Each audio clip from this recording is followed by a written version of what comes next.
বিতর্কিত ছবির জায়গায় খালেদা জিয়ার উক্তি টানালো ছাত্র শিবির। ঢাকা বিশ্ববিদ্যালয়ের টিএসসিতে ছাত্র শিবিরের আয়োজন করা চিত্র প্রদর্শনী ঘিরে শুরু হওয়া বিতর্কের মধ্যেও থেমে যায়নি কার্যক্রম। বিতর্কিত ছবিগুলো অপসারণ করে এবার ভিন্ন বার্তা টানিয়েছে সংগঠনটি। নতুন করে টাঙানো হয়েছে বিএনপি চেয়ারপারসন বেগম খালেদা জিয়ার বিচার বিষয়ক বক্তব্য, যুদ্ধাপরাধীদের বিচারে ভুয়া সাক্ষ্য নিয়ে প্রশ্ন ও স্কাইপ কেলেঙ্কারির চিত্রচর্চা। বুধবার সকাল 10টায় জুলাই গণ অভ্যুত্থান ও ফ্যাসিবাদ পলায়নের 1 বছর প্রাপ্তি ও প্রত্যাশা শীর্ষক একটি সেমিনারের মাধ্যমে দিনের কার্যক্রম শুরু হয়। এতে বক্তব্য রাখেন ছাত্র শিবিরের কেন্দ্রীয় দপ্তর সম্পাদক সিবগাতুল্লাহ, প্রাইভেট বিশ্ববিদ্যালয়ের ছাত্র সংগঠক পুশাবের প্রতিনিধি সাদিক আল আরমান এবং জুলাই ঐক্যের সংগঠক মুসাদ্দিক আলী ইবনে মোহাম্মদ।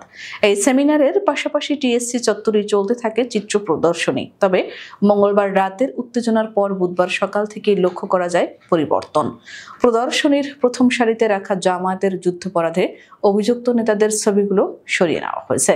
সেগুলোর জায়গায় লাগানো হয়েছে বিচার কার্যক্রমকে ঘিরে অসঙ্গতি তুলে ধরার নানা পোস্টার ও তথ্যচিত্র।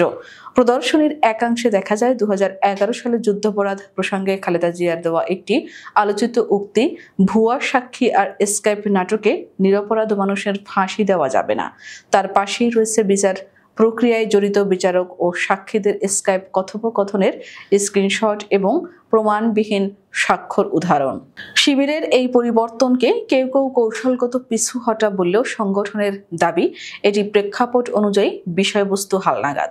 ঢাবি শাখা শিবির সভাপতি এস.এম. ফরহাদ বলেন, যে কোনো চিত্র প্রদর্শনী একটি জীবন্ত প্রতিবাদ। প্রয়োজনে আমরা বার্তা পরিবর্তন করতেই পারি, তবে মিথ্যা ইতিহাসের বিরুদ্ধে আমাদের অবস্থান পরিবর্তন হয়নি। এদিকে মঙ্গলবার রাতের ঘটনার পর বিশ্ববিদ্যালয় চত্বরে তৈরি হয় উত্তেজনা। বাম ধারার কয়েকটি সংগঠন প্রকাশ্যে শিবিরের প্রদর্শনী বন্ধের দাবি জানায়। সন্ধ্যার পর টিএসসি চত্বরে পাল্টাপাল্টি স্লোগান দেয় বাম সংগঠন ও ছাত্র শিবির। এক পর্যায়ে পুলিশ মোতায়েন করা হয় নিরাপত্তার জন্য।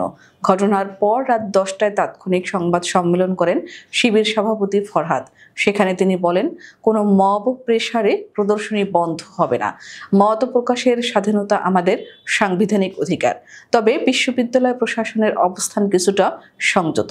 বিশ্ববিদ্যালয়ের প্রক্টর সহযোগী অধ্যাপক সাইফুদ্দিন আহমেদ বলেন, ছবিগুলো ঘিরে বিতর্ক তৈরি হয়েছে। আমরা ছাত্র শিবিরের কাছে ব্যাখ্যা চাইব। বিষয়টি নিয়ে প্রশাসনের ভেতরে আলোচনাও হবে, কিন্তু এখনো প্রদর্শনী বন্ধের সিদ্ধান্ত হয়নি। এখন প্রশ্ন হলো, বিতর্ক থামবে না আরো নতুন বিতর্কের জন্ম দেবে ছাত্র রাজনীতির এই সাংস্কৃতিক স্ট্যান্ড? সময়ই বলবে।